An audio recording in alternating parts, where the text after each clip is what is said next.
Right, we are starting. Commence, let battle commence. That's all right. That's all right. Would you like to see my King Crimson Tide? This is a Japanese bootleg. Unauthorized merchandising from Japan. Sorry, as you were.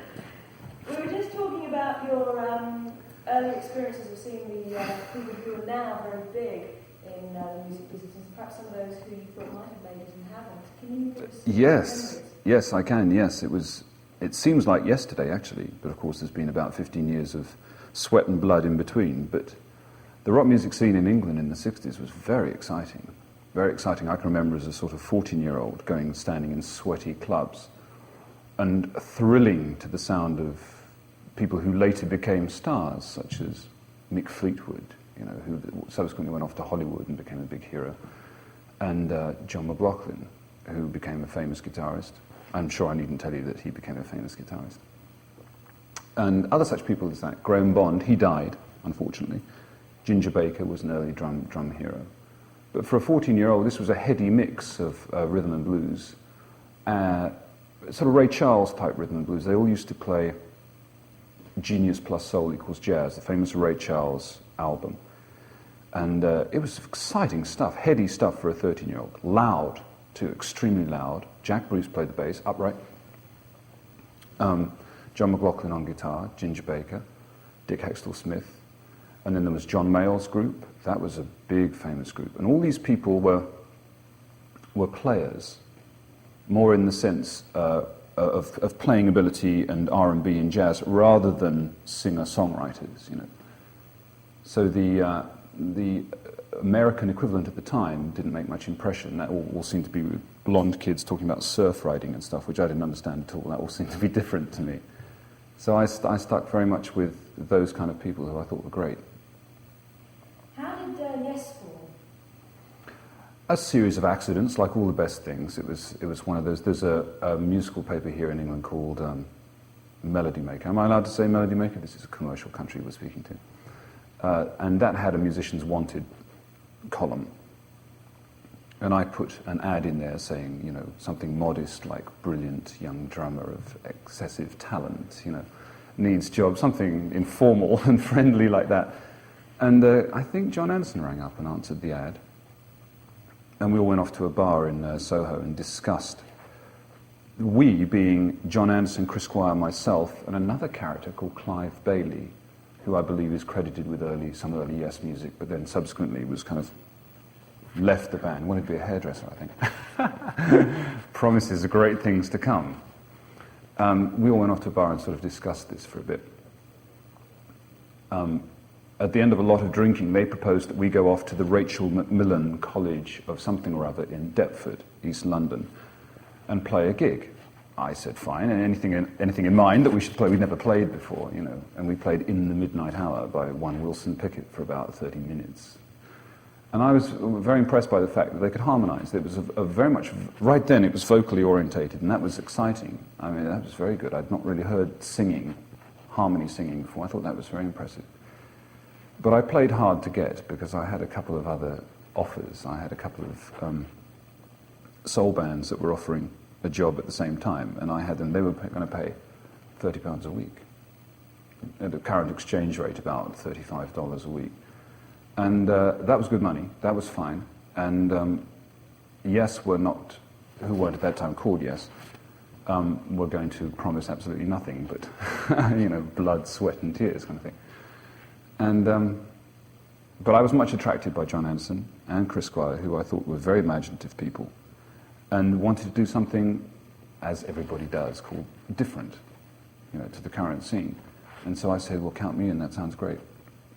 And we went off to a little basement in Soho and rehearsed a lot.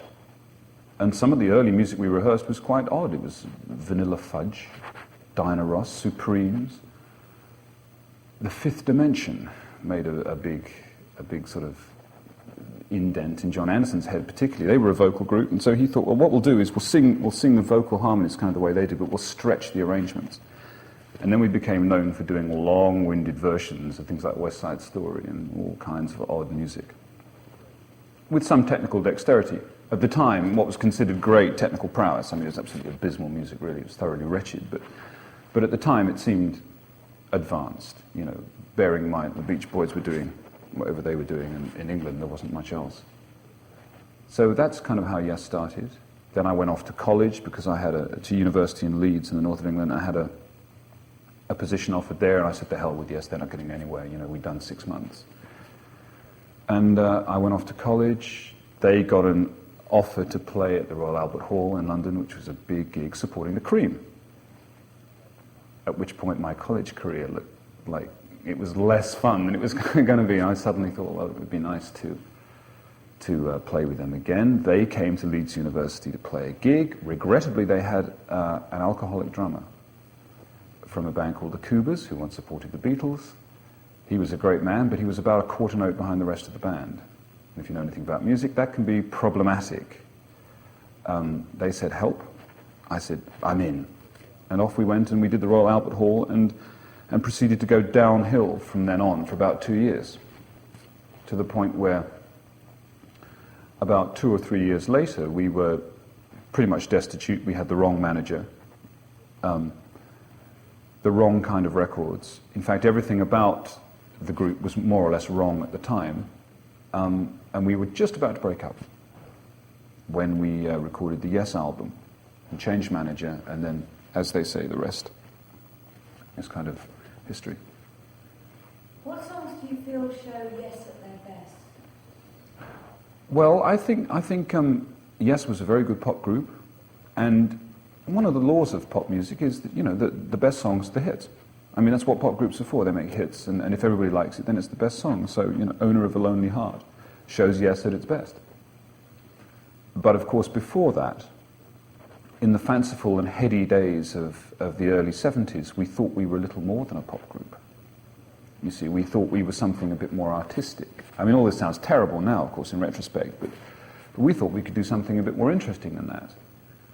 And Close to the Edge was a very good record, I think. That was about its 5th album. I think the group's 5th album. It was the last record that I recorded with them.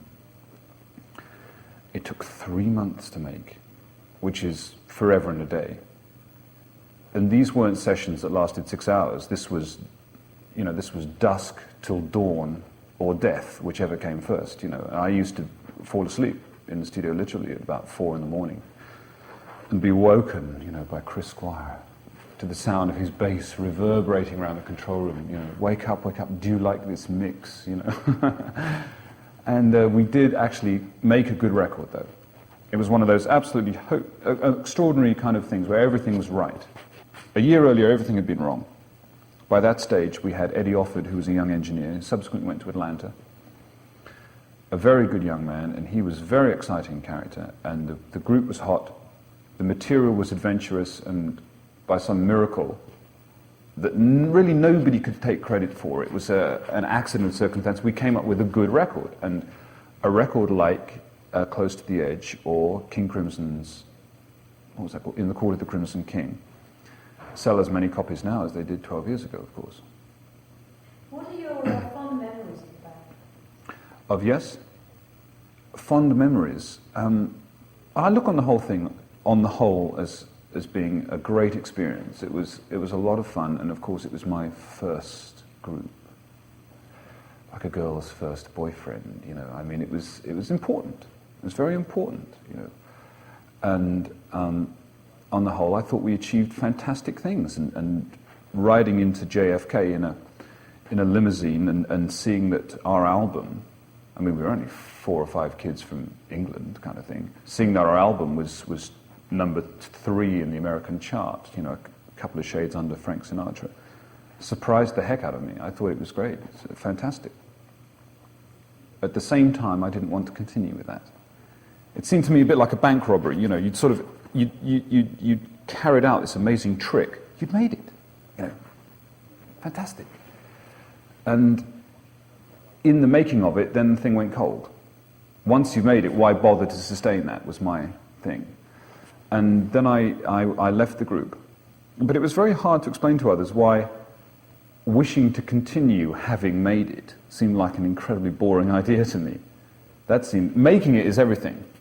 I think, and whatever terms you choose to pick, but to continue going round and round America, playing ever bigger stadiums, the same music every night, with an absolutely predictable reaction, seemed to me to be the most intolerable thing on earth.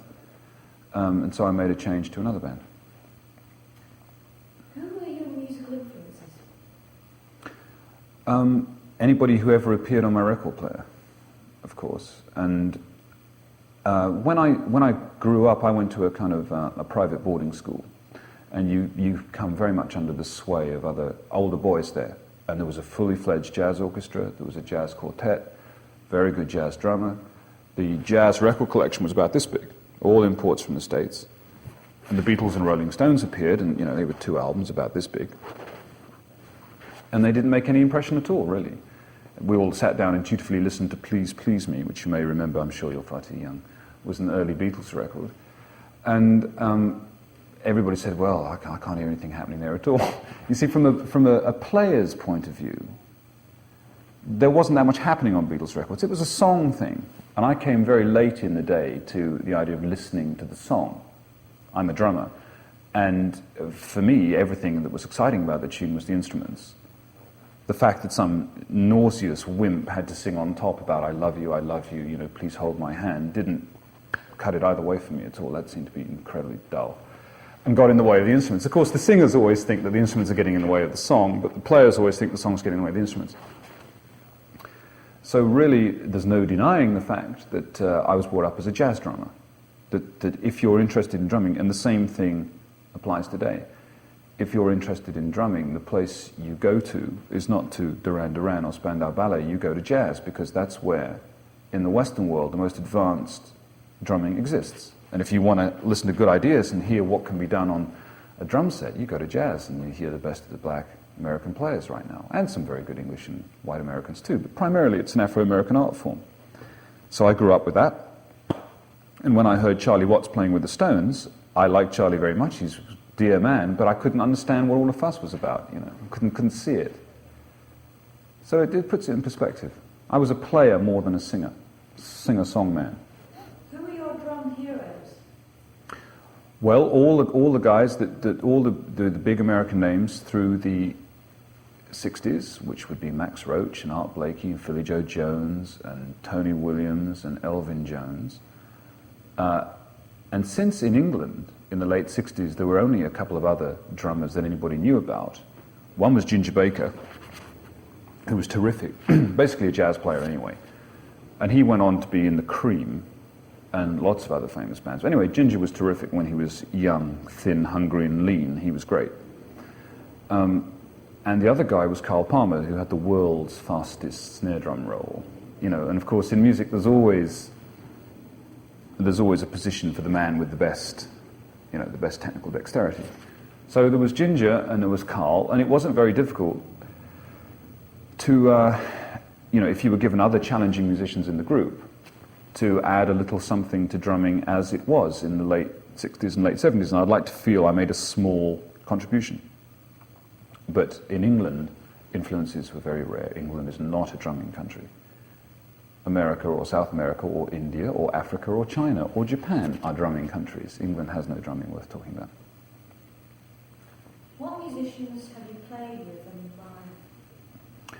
Well, I've been very lucky and always played with musicians I've very much admired. You see, that's another whole thing that may be done differently now. I mean, I'm sure if the drummer from Duran Duran was here now, he'd probably say, what is this? This is a new idea. But in those days, said he delicately, in the late 60s, 70s, the idea was that you sort of progressed, and the idea was that you tried to get better as a musician and hopefully made the music better music. You weren't only after a hit song. In fact, a hit song wasn't necessary at all, because in those days the record industry was flush with money. Nobody needed hit songs. That was Frank Sinatra's business. Let him make the hits. We'll play the funny. We'll play the weird music. What was the question? It was a great question. But what musicians have you played with and admired? So, as part of this general feeling in me that I wanted to progress, I played with musicians usually who were better than me. That's a number one trick. You always play with somebody who's better than you. Then you learn about music. So from the early days with John Anderson, and then through King Crimson with Robert Fripp and Jamie Muir, very good percussionist. I then picked people that I more or less wanted to play with for specific reasons. Gong, Dave Stewart, not the Eurythmics Dave Stewart, I hasten to add, the other Dave Stewart, who had a very good band called National Health. Genesis were good. UK was good. Alan Holdsworth in there is one of my favourite musicians.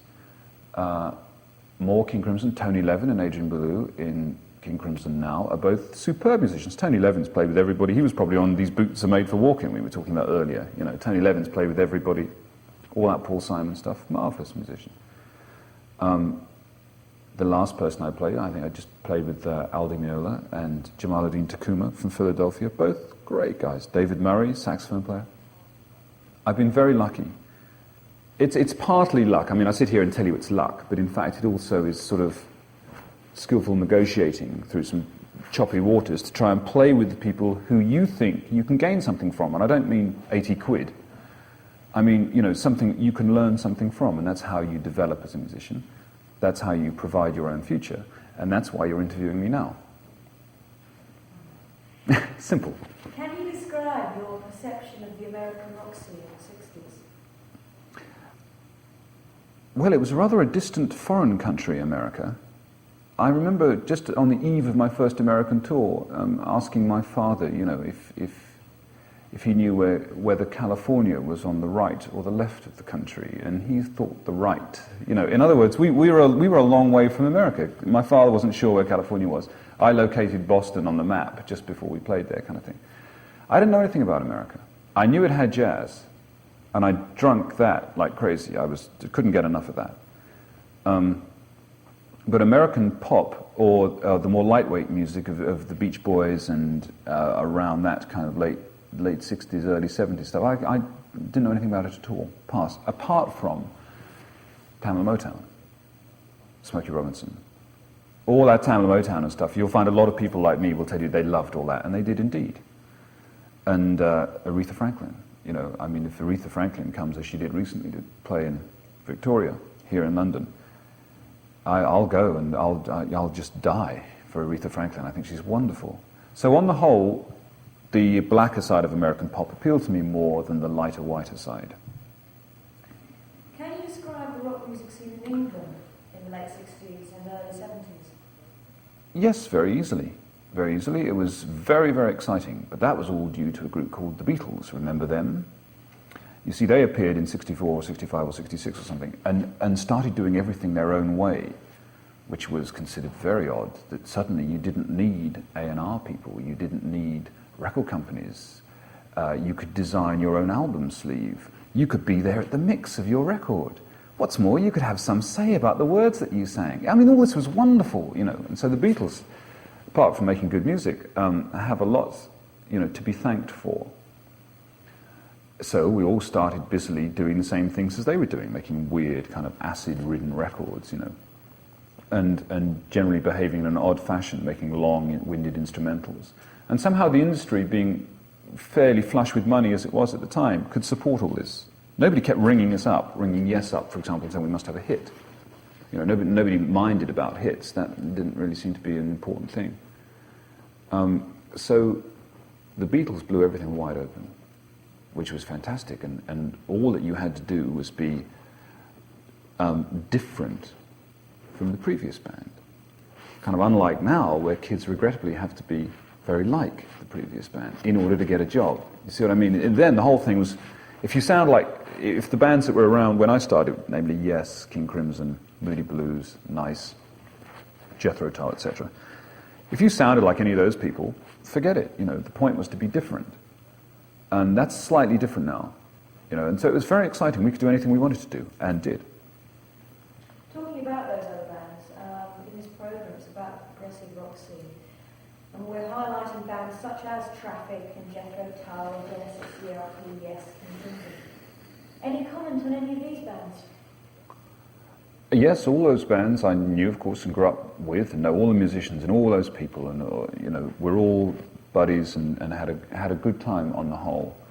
Now there are those amongst us who would wish to put as much distance as they can between now, 1984, and what this program probably calls progressive music. You know, not my term, I hasten to add. I mean, I thought all music was progressive. It wasn't until I came to felt country music that I realized that there was musicians didn't want to progress. That seemed to me to be an odd idea. So anyway, the term progressive is usually used to describe a lot of those bands that you just mentioned. And there are those who would say, well, now sneer at it. Those who participated would now sneer at it and say, well, of course, it was all rubbish, you know. But on the whole, it wasn't rubbish. You know, there were musicians trying their best. They were terribly naive, very green, hopeless musicians on the whole. No more hopeless, however, than musicians around the punk scene in the early 70s. And they just wanted to amuse themselves on their instruments then, as they do now. So it was a harmless thing. But, like a lot of these movements, it became excessive, as did the so-called punk thing, and it dies of its own excess. Out of sheer weight of tedium, it died of its own excess. And to give him his credit, Robert Fripp is one of the few people with whom I was touring in 1974, and in whose group King Crimson, we were about to become successful. I mean, we were only a pip or two away, and in the logical step of things, you would only have had to appear in America for another couple of tours or another couple of years, and all would have been well. You know, the suitable status would have been accorded you, dollars would have been thrown at you, and everything continues as it should continue. To give him his credit, Robert Fripp is one of the few people who understood that so-called progressive music had become excessive and he would have no more part of it. That's why he broke up one of those type of groups called King Crimson. We saw King Crimson as totally different from all the other bands, those Jethro Tulls and stuff that you mentioned. We saw it as a completely different group, but we were all lumped together as being the same thing, tarnished with the same brush. And he quite rightly and quite courageously, and to our mutual manager's great consternation, sat on the group in 1974 and said, stop, we have had enough. Which I thought was brave and honourable on the whole. What are your current activities? Well, my current activities now are, of course, exactly the same activities as they were when I was 13, which is that I sit down daily and look between my legs and see a 14-inch snare drum sitting there. And there it is, you know, and there's a drum set, and there's two cymbals, and the problems are exactly the same. You know, I mean, you know, can you do this, and can you do that, and can you do this, and then that very quickly, spontaneously, and so forth. The same, in other words, I'm a student of music. This thing that we're talking about, pop music, is kind of a sort of difficult hurdle. It's the environment in which I have to live, but my greater feel for the thing is that I'm a long-term musician. I'll be playing drums when I'm 60, and hopefully you'll be interviewing me when I'm old and grey, you know, and we'll talk about these same subjects, and you'll ask me what I'm doing now, and I'll say I'm sitting there with a drum set, same as always. Nothing ever changes. But I know what you mean. I'm playing currently with a very good pianist called Patrick Moraz, who is somebody you might know from what we call a progressive group called the Moody Blues, who quite probably should have stopped about 10 years ago, but didn't. Patrick Moraz is, for his day job, he plays with them, but at night he comes out with me and we go and play in New York, and we play acoustic piano and drums, just clean. Not an amplifier on stage, can you believe it? Not an amplifier. Well, you would think that young American folk would get nervous, wouldn't you, without an amplifier on stage? Not a bit of it. They are amazed to be shown what can be done on a piano and a drum set. And we have conversations between the two of us, like now. So I play that. Oh, I should also add, perhaps, I should also add, perhaps, that I'm with a better-known group called King Crimson, which plays quite a bit and offers its contributions as and when it can to the general musical milieu. What are your overviews of the rock music in the 60s, 70s and 80s? My overviews of rock music in the 60s, 70s and 80s. Well, that's my overview of rock. What's my attitude to rock? Oh, bless it.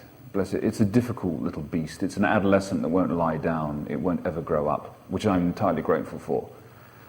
And on the whole, it's been very good to me, and I enjoy playing to lots of people. And I enjoy the challenge in trying to make those people like it. And a lot of subterfuge can be used, employed trying to get those people to like your music. But on the whole, I like rock, although it should not be forgotten that much of the interesting music that's around, and certainly the music that influences drummers, comes from outside of rock. Rock is a great big melting pot, and it draws all its interesting sources, be it mime with David Bowie, or acting with this particular singer, or the jazz influence of drumming, or jazz harmony on the keyboards, or gospel vocal music. It draws all its influences from outside sources, the so-called minority musics. So if you're interested in music, you invariably gravitate towards the minorities of your particular, choice. Rock itself is a commercial kind of stew made up of all these things, and it's religiously flogged around and round again to the same incoming crop of adolescents. I see them as like lambs to the slaughter. 16-year-olds, one after another, they all come in and all fed the same thing. If you've been around in rock for a little while, the overwhelming feeling of the whole thing is that it's cyclical. It comes around in seasons, and the seasons are 7 years long. And the reason for that is because kids come into the thing at 14 and quit at 21, and the record companies sell them the same thing around again. So Boy George's Tamla Motown, and la-di-da-di-da. We've had it all before. So with somebody who's been around a bit, it's very hard for him to say, oh, wow, gee, I really love Spandau Ballet, because I would simply be deceiving you if I said that. I can see the influences and why people like Spandau Ballet and Duran Duran exist very clearly, and bless them for being there and existing, but it's just that it's not for me. You see, it's not designed for me. As such, I resent it, in fact. I wish people were designing music for me. And they do, but not in rock. So in a way, King Crimson, and the kind of bands I'm in, actually play to the people who are aware of what I'm talking about, and who've actually bought this stuff once, and kind of are now interested in broadening a little bit and saying, well, we've had that trick once. It was a great trick, thank you very much, but now let's have something a bit broader. So that's where King Crimson comes in. Invariably plays to a sort of college student and up, kids who've been around a bit and, sort of smell what's going on, smell something funny in this whole commercial thing. 60s, 70s and 80s rock, I've loved it all, really. And I've got a big record collection, and it has current records and old records, and it's all interesting. What are some of your favourite records? Well, I'm a drummer, you see, so naturally I monitor drum trends. I mean, if you're a dress designer, you monitor, presumably, you monitor fashion in foreign countries usually and see what's going on. My profession is I'm a drummer, so I must know what this year's rhythm is. And make no mistake, you have this year's rhythm, the same as you have this year's dress or this year's boots, it's all entirely fashionable. So I listen to a lot of pop music for what's going on in the studio technology side of things. But on the playing end of things, of course, I'd have to cite Tony Williams, the American jazz drummer, as being an overwhelming influence. But on the song side of things, I mean, if you're going to play me All Right Now by Free, I'm your man. I mean, just terrific. Pop at its best can be absolutely wonderful in 3 minutes, putting this little thing together that touches everybody is a wonderful trick and very impressive. And I've always been on the outside of that, really. I'm usually I'm the rhythm consultant, Get Bill in, rhythm consultant to the stars. I'm the guy who'll supply you a 17/8 meter or something, So my principal interest is in the drumming side of things, but I do monitor a lot of pop and rock, and jazz, and ethnic music, and classical music. In 2 days' time, I'm going to the Amsterdam Symphony to play with their percussion group, for example. In other words, people like me, I'm supposed to be a rock musician, but I'm not really. I'm in it, but I'm not really. I want my cake and I want to eat it too. How did UK come about? UK, well, there was a group for you. That was a little nightmarish, actually. It was the kind of thing that went rather wrong. A good idea at the time, an honest attempt. What happened was we had a 4-piece group. It was like tennis. We had a couple of pop stars at one end and a couple of players at the other. Now, I'm now an experienced man and can tell you that on the whole, pop stars and players don't really mix well together. The ones that wished to be stars and subsequently went on to Asia and other big famous groups don't mix easily with the more artistic side, the people who will die for their instrument.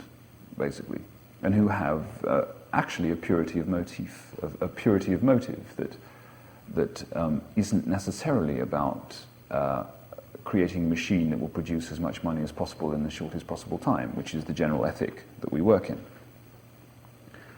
We had Holdsworth and myself as the sort of playing element, and a couple of pop stars, John Wetton and Eddie Jobson, both of whom wrote good material, but we couldn't quite get on. We tried to, we nearly did, the record company got very excited, they started calling us superstars, and from then on, it might have continued. It was a much-loved group, actually. It had a good first album, and it might have continued effectively had the record company and others not been so greedy so quickly. But greed is an occupational hazard. It's everywhere. This might have answered that question. Is this any good, or am I boring everybody to death? Wake up! This is brilliant. Wake up on the sofa. Oh, sorry.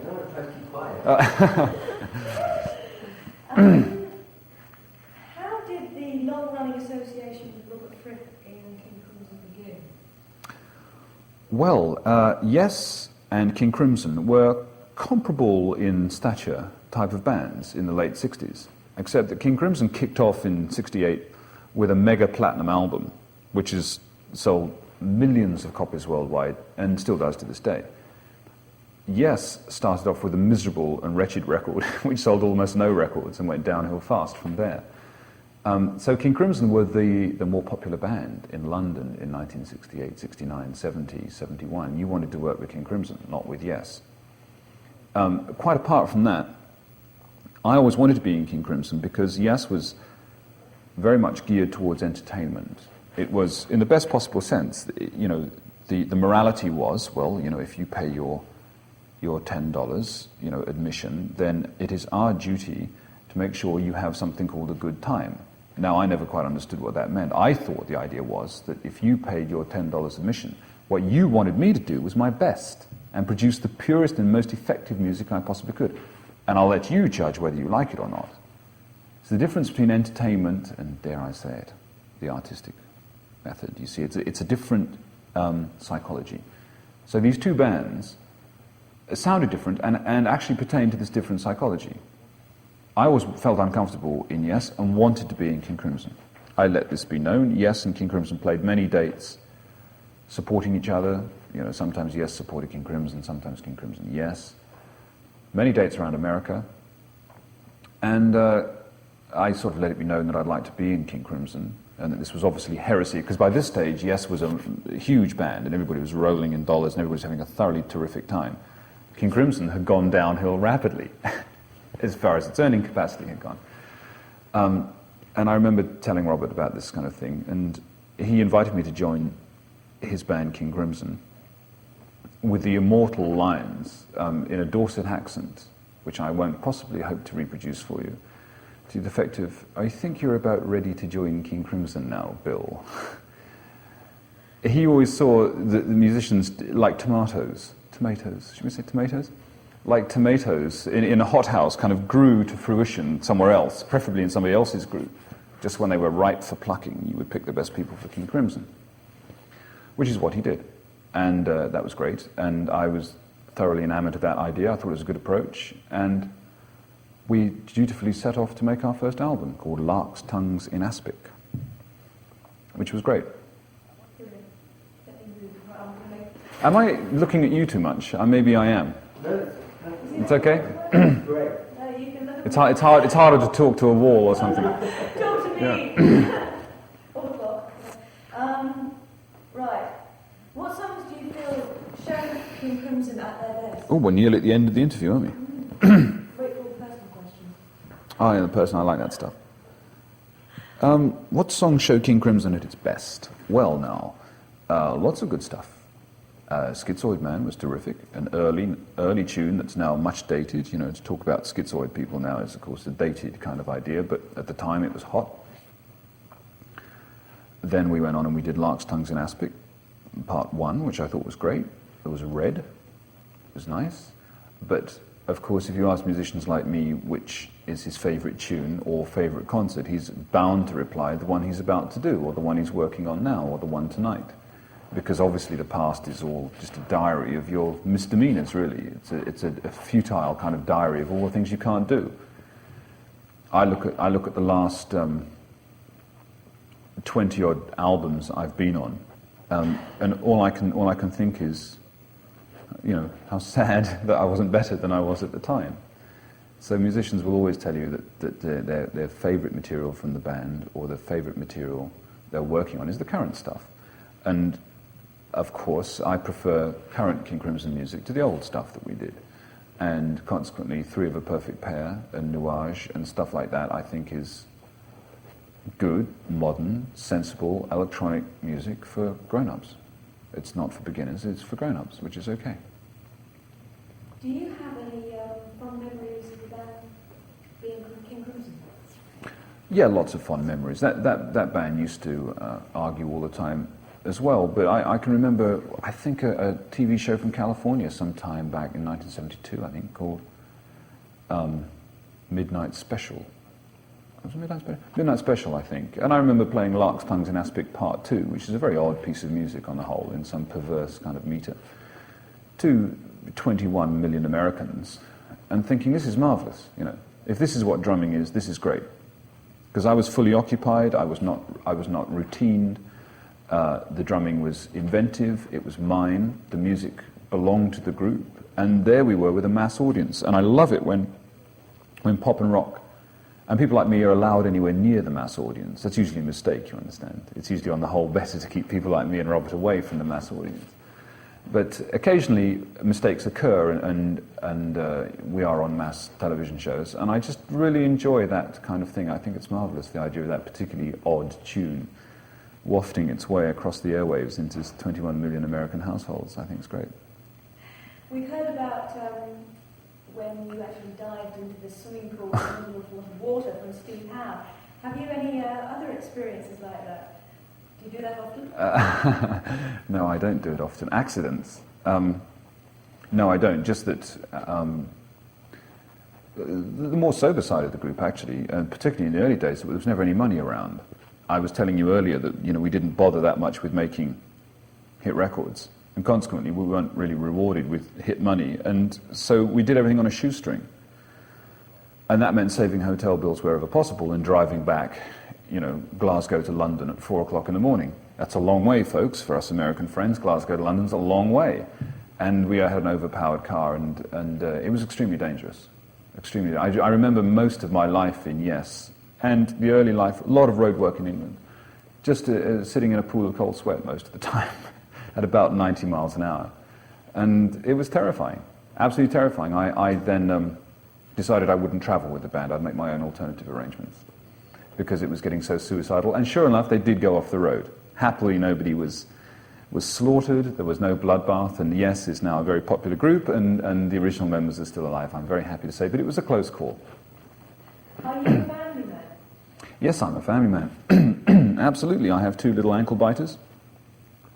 That's an English term, American folks, for these things, children. And I love them both dearly, and they take a lot of looking after. And you have time now to actually be with them? Is that important to you? Very much. It's very important. And of course, touring is the musician's nightmare. I'm a family man, and it's difficult. There's no doubt it's difficult. But when my wife chose to get pregnant, at around the time there was a complete collapse in the record industry, about 1976, 75, which was marvellous. Very good timing, I thought. I thought it was particularly courageous of her. So I was at home a lot, because of course there wasn't much work for musicians, and tours and stuff were hard to get on. But then after that I went to Genesis, and then things picked up again, and I'm away 3 or 4 months a year playing live concerts, and that's fine. I'm not going to do a big country or a U2, which is great for 18-year-olds. I mean, you can do it for 3 years, which is why if you get an 18-year-old band that gets a hit, you'll find the managers in a record company work them like crazy for about 2 or 3 years, because they know they'll never have another opportunity to do it. And every 18-year-old's only too happy to go and work for 3 years. But nowadays, I'm more interested in moving forward and nurturing a talent such as it may be, rather than just flogging it around Peoria, Illinois, every 7 nights a week, which is what used to happen. Do you have any horrific memories from your time on the road? Apart from being in a pool of sweat at 90 miles an hour.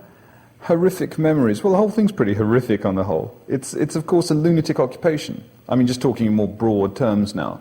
The idea of spending 23 hours waiting to do something for 1 hour is, of course, a very odd thing to do. That's what musicians do, mostly. I mean, you sleep a bit, but most of the 23 hours you sit and wait. Hurry up and wait, for the rest of the band to get out of bed or for the sound check to be done or whatever it is. And that's an enormous waste of time, and you cannot be too cross with musicians who don't always want to do it. In fact, many of the best minds that I know who would in fact make an enormous contribution to pop and rock, if they ever deign to do so, won't join pop and rock because it's such a waste of time. You do a fantastic amount of sitting around doing absolutely nothing. I mean, this is a lovely plant, we're having a great conversation and stuff, but you understand that this is not playing, and playing, if you are a player, playing is essential, it's critical. I practiced before I came here, and I will practice when I go home again today. It's like dancing, or anything physical, or that requires reflex, you must keep it going. You must have understanding neighbours. I have a soundproof room. Do you come from a musical family? Absolutely not. My family will tell you with great pride that there's not been a musician anywhere near it. In fact, I announced to my father that I was going to be a musician from Leeds University. We were talking earlier. That I finally decided, late on in the day, at the age of 18, that the heck with Leeds University. I shall throw all caution to the wind and become a musician. And he said, what's that? I don't think he'd ever met a musician. He didn't. He was a veterinary surgeon, or a veterinarian, as I think we say in America. And he knew almost nothing about music at all. Musicians were, of course, all drug addicts. And the sort of person that you let in by the servant's door. They came in with a cook, that kind of thing. And I didn't understand what he was talking about. So from then on, we didn't really get on. And it was difficult. So I'm not from a musical family. And it took, therefore, a long time for me to actually write the word musician in my passport. Because I revere musicians. I think they're interesting people. I think they're actually important. I know it sounds terrible, but good musicians are kind of important. Same as good painters are, and good anything, good athletes. But I mean, good musicians, you should put up with them. Suffer them kindly if you can. I know basically they can be a pain in the rear parts, but on the whole, if you struggle with them, they're all right musicians, and they can do some wonderful things. So it took a long time for me to say to you, I am a musician. I thought, well, I'll play professionally for about 15 years and make about 30 albums, and then I'll tell you that I'm a musician. That's when you're a musician. You're not a musician the day you go to the Fender Soundhouse and buy a guitar, which is, of course, a common misapprehension. Have you any plans to actually do any tours in the near future? Tours in America? In America. You've only got 3 words to say, woman. You can say them right. Tours on America. Where are we now? 1984. Well, I've just finished a short tour with my partner, Patrick Moraz. We were talking earlier about the acoustic duo we have, Moraz and Bruford. And we've just finished a tour of America and Canada. And I should think the next thing we do, since we're now at time of speaking, getting towards Christmas, will be next spring. And I shall probably go and work in Japan with him then, which is fun. It's great. But America, I don't think King Crimson is unlikely to tour next year, I should imagine, in America. Sorry, folks. It's very difficult. I promise you, I try and work on Robert all the time to come and tour, but he won't. He's fed up with airports. And I'm sorry, because I like to play. What can I say? I love it. Can you sum up Bill Bruford in a few sentences? Can I sum up Bill Bruford? What is there to sum up? It'll be very few sentences. Well, I'm kind of a survivor on the whole. I do admire David Bowie very much. I loved his whole idea of, although he wasn't the first person to put it into words, but the idea of keeping 2 steps ahead of an audience is marvellous. It's a courtly dance, whereby you flash a little thigh, and you come, and then you change, and then the thigh is no longer there, and then whatever it was that attracted you isn't there, and then you have to wait a bit, and then it reappears again in a different different guys, and it's slightly different, and the game goes on. And David Bowie has made a career out of changing persona and leading the American and the rock audience in general, this sort of courtly dance.